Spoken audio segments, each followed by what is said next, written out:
Turo ko kung paano mag-disable ng driver signature, ha.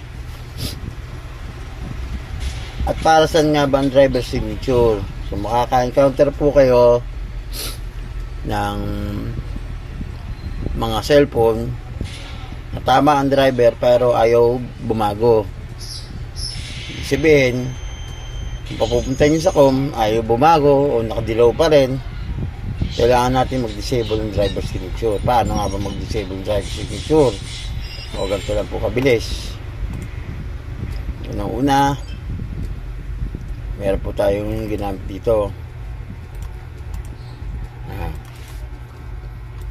Ang disable ng driver signature.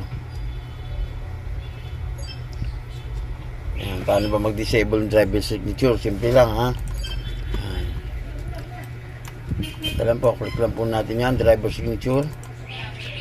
Makikita po natin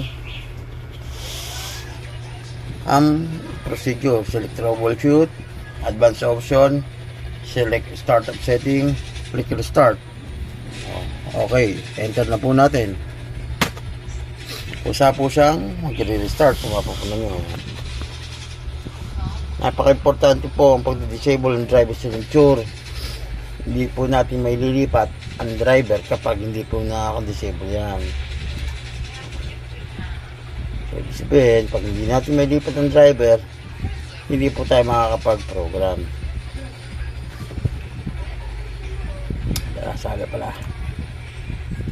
Advanced option, startup setting, start.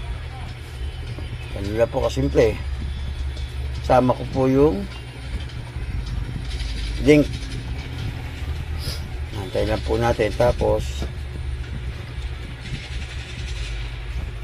padala ang PC.